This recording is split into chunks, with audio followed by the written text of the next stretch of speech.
इस तरह से कहेंगे कि अस्मिता हमको एक बूस्ट देता है। स्ट्रॉन्ग अस्मिता होगी which is free from superiority complex और इन्फीरियोरिटी कॉम्प्लेक्स। एक हेल्दी अस्मिता होगी तो वो हमको एक बूस्ट देता है साधना के लिए। किंतु फिर वो जो बीच का वाला जो खाई है ना, वो त्याग तपस्या करके एक्चुअल आत्मश्रद्धा प्रकट करने का, वो आपको वहां तक जाना होगा। अदरवाइज ब्रिटिश लोग अभी तक राज करते हैं, वो नहीं कर पाए। With in a few years उनका सिविलाइजेशन टूट गया, मतलब एम्पायर टूट गया, और उनके देश का क्या हालत है तो हम पढ़ ही रहे हैं न्यूज़पेपर में। सो एक हेल्दी अस्मिता हमको बुस्ट देता है, किंतु इस बुस्ट का जो हमने बेनिफिट न ले लिया तो फिर हम भी उसी गड्ढे में गिरेंगे जिस गड्ढे में जितने भी राक्षस, जितने भी एम्पायर आज तक आए हैं, चंगेज खान का एम्पायर हो, न कि ये नेपोलियन का एम्पायर हो, न कि ये मुगल एम्पायर हो, या रावण का एम्पायर हो, सब ये एक ही गड्ढे में गिरे हैं। अस्मिता से बुस्ट तो मिल गया किंतु उसको सस्टेन नहीं कर पाए। यहाँ पे किस तरह से देखना है, देखिए स्वामी जी ने हमको रजस का उपदेश दिया है, किंतु इसको हमको समझना है। 20th सेंचुरी बहुत बड़ा लेसन है हम लोगों के लिए, सभी के लिए। देखिए भारत गुलाम था, जर्मनी, उन लोगों के मन में एक तरह का जेलसी प्रकट हो गया था कि ब्रिटेन और फ्रांस इतने आगे बढ़ रहे हैं, इतना कॉलोनी बना रहे हैं, हम लोग ज़्यादा कुछ नहीं कर रहे हैं। रशिया, ये सर्फ वगैरह जो वहाँ का जो ज़ार था इतना पागल था कि रशिया को डेवलप नहीं होने दे रहा था। जर्मनी, इटली, चाइना, अमेरिका, ये जो कुछ 7-8 कंट्रीज थे, 7 कंट्रीज, तो इन लोगों में पोटेंशियल तो था, किंतु इन लोगों को सभी को लग रहा था कि हमारा पोटेंशियल प्रॉपर मैनिफेस्ट नहीं हो रहा है। तो देखिए कि सातों कंट्रीज ने कौन सा रास्ता लिया। Germany, Japan, Italy, Russia, China, इस 5 कंट्री में या तो फासिज्म आया या तो कम्युनिज्म आया, और इस फासिज्म और कम्युनिज्म बड़ा ही भयानक ब्लडशेड की ओर इनको लेके गए। जबकि ये इंडिया है और ये एटलीस्ट अमेरिका है उस समय का, हमने देखा कि देखिए कि ये यदि तमस में से ऊपर आना है ना, तो दूसरों पे आक्रमण करके आना ये कोई काम नहीं है। देश को डेवलप करना है, गरीबों की सेवा करनी है। सो एक तो हो गया कि तामसिक रजस, जो कि ये जर्मनी, इटली, जापान, रशिया और चाइना ने यूज़ किया, तामसिक रजस। और ये एटलीस्ट भारत और up to an extent America, ये है सात्विक रजस, कि सेल्फ डेवलप करके ऊपर आना है। और उन लोगों का था कि दूसरों का शोषण करके ऊपर आना है। यानी रजस में भी 2 टाइप है कि आप आत्मश्रद्धा प्रकट करनी है, स्ट्रांग होना है। तो स्ट्रांग कैसे होंगे? ब्रिटिश ने हम लोगों पे राज किया तो हम लोग इंटर्न ब्रिटिश पे राज करेंगे? स्वामी जी ने ऐसा तो कभी नहीं कहा, right? So this is a nuance here, कि एक तो तामसिक रजस होता है जो स्ट्रेंथ प्रकट होती है, दूसरों का शोषण करके होती है। एक है सात्विक रजस, की सेल्फ डेवलपमेंट करके हम शक्ति प्रकट करते हैं। नहीं, again here there is a nuance, कि चाइना का पूरा हिस्ट्री देखना है ना, अभी का रिसेंट हिस्ट्री नहीं, मतलब पूरा माने भला 10,000 साल वाला नहीं, किंतु ये जो सिंस इंडिपेंडेंस, वो उनका इंडिपेंडेंस नहीं था, किंतु at least since the establishment of communism हमारे साथ में ही हुआ। 1947 में हमको ये इंडिपेंडेंस मिला और 1950s के आसपास में ये कम्युनिज्म एस्टेब्लिश हुआ। वहाँ से लेकर के जो पहले 25-30 साल है, भयानक भयानक खुनामर की हुई है, भयानक ब्लडशेड हुआ है। माओ जैसा एक पागल इनके सर पे सवार हो गया और उसने ये cultural revolution, great leap forward, ये कुछ कुछ पागलपन उसने ऐसा किया है, उस समय की कहानियां पढ़ेंगे तो रोंगटे खड़े हो जाएंगे। इतना अत्याचार उसने अपने खुद के देश बांधवों के प्रति किया है। 15-20 करोड़ लोगों को मार दिया है फेमिन वगैरह से होकर के। सो कितनी बड़ी संख्या है ये। अभी ये एक एब नॉर्मलिटी से पसार होकर के ये दूसरी एक सिचुएशन में आए हैं, जो देंग शियाओपिंग बोल करके एक था, उसने वहाँ पे फिर ये कम्युनिज्म से ये सूडो कम्युनिज्म या तो कैपिटलिज्म की ओर गया। अभी लोगों का प्रॉब्लम क्या है पता है, कि वन पार्टी सिस्टम आपको पावर भी बहुत देता है। यदि देंग शियाओपिंग जैसा आदमी बैठा होगा तो आपको ये प्रोस्पेरिटी की ओर ले जाएगा, किंतु यही सिस्टम आज कहीं दूसरा माओ जेडोंग प्रकट करेगी तो उसी सिस्टम को उठा करके वही गड्ढे में डाल देगा। यानी कि एक्सट्रीम होता है वहाँ पे। यदि प्रॉब्लम होते हैं तो करोड़ों लोग मर जाएंगे, इस तरह का एक्सट्रीम प्रॉब्लम।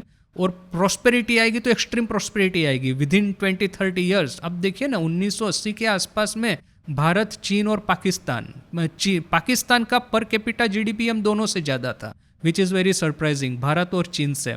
आज भी परिस्थिति उलट हो गई है। पाकिस्तान चीन का सबसे ज़्यादा है, $15,000 per annum GDP per capita है, हम लोगों का 3,000 के आसपास है, पाकिस्तान का 1,500 के आसपास चला गया है। सो चाइना के साथ में होता क्या है, वन पार्टी सिस्टम या डिक्टेटरशिप होने की वजह से प्रॉस्पेरिटी आएगी तो एक्सट्रीम प्रॉस्पेरिटी बड़े ही शॉर्ट टाइम में आ जाएगी, और ये पागल कोई आदमी बैठ जाएगा तो उसी प्रॉस्पेरिटी को लेकर के पूरा गड्ढे में डाल देगा। सो इंडिया में क्या है, मीडियोक्रेसी है, यानी आप एक्सट्रीमली प्रॉस्पेरस भी नहीं हो जाएंगे तो एक्सट्रीम प्रॉब्लम भी नहीं आ जाएंगे। वो जो अमर्त्य सेन ने वो किताब लिखी है ना, आर्ग्यूमेंटेटिव इंडियन। किंतु देखिए, ये नेगेटिव वे में भी देख सकते हैं और इस तरह का एक पॉजिटिव वे भी है। TSMC, वो जो ताइवान सेमीकंडक्टर वो कॉरपोरेशन जो है, वो अमेरिका में, अभी अमेरिका वो क्या है कि आपको यहाँ पे मैन्युफैक्चर करना है, तो ठीक है, अमेरिका में उसने एक फैब एस्टेब्लिश किया है। तो वो वहाँ पे एक आर्टिकल में पढ़ रहा था, तो अमेरिकन इंजीनियर और ताइवानीज इंजीनियर, वो वर्क कल्चर का एकदम डे एंड नाइट का डिफरेंस पता चल जाता है। वो फैब में कहीं पे एक भी इश्यू हुआ तो जितने ताइवानीज इंजीनियर है बिना बुलाए वो तो नोटिफिकेशन जाता है, आधी रात को सब छोड़ करके वहाँ पे खड़े हो जाएंगे। जबकि एक अमेरिकन जो है इंजीनियर, उसको वो दुनिया भर के राइट्स और रेगुलेशन कि वीकेंड में काम नहीं करूँगा, आधी रात को नहीं आऊँगा तो मुझे कंपनसेशन देना पड़ेगा। तो दिस इज़ अ रियल। और ये जो ताइवानीज इंजीनियर है ना, वो हमेशा ये अमेरिकन इंजीनियर की मजाक उड़ाया करता है कि उन लोगों को कुछ आता नहीं है, वो कमज़ोर है और कमिटमेंट नहीं है, डेडिकेशन नहीं है। But at the same time देखिए कि अमेरिका में डिज़ाइन होती है, उसी को तो ये लोग ये करते हैं ना, प्रोड्यूस करते हैं। ऐसा तो है नहीं कि उनकी खुद की डिज़ाइन है, डिज़ाइनिंग तो पावर आल्टो में ही होती है, वो एप्पल है ना कि एनवीडिया है, वे लोग तो डिज़ाइन करते हैं। सो दैट इज़ कि क्रिएटिविटी भी तो एक चीज़ है, वर्क कल्चर क्रिएटिविटी नहीं लाएगा, that is very different. Creativity क्या है, एक रिलैक्स मोड में आती है, एक सोशली पॉजिटिव एनवायरनमेंट में आती है। आज आप फॉर्च्यून 500 कंपनी के वो परसेंटेज वाइज CEO देख लीजिए, नेशनलिटी, ओरिजिन, तो टॉप लेवल पे अदर देन अमेरिकन्स जो फॉरेन नेशनलिटी है, टॉप लेवल पे अपने इंडियन ही आएंगे rather than any Japanese, Chinese, Korean और ताइवानीज। क्यों? क्योंकि that multi cultural, multilingual, multi racial environment में पढ़ना, सीखना, बड़ा होना हमने पहले से ही सीख लिया है। ये जो अपना ये जॉइंट फैमिली है, अपनी ये कॉलेज सिस्टम, एजुकेशन सिस्टम, सभी उस तरह का है। सो ऐसा नहीं है कि ये extreme work culture that is the only thing worth cultivating. एक क्रिएटिविटी है, एक सोशल कोहिजन है, फ्रेंडलीनेस है, सब तरह की नेशनलिटी के साथ काम करने की एक इनेट हैबिट होती है।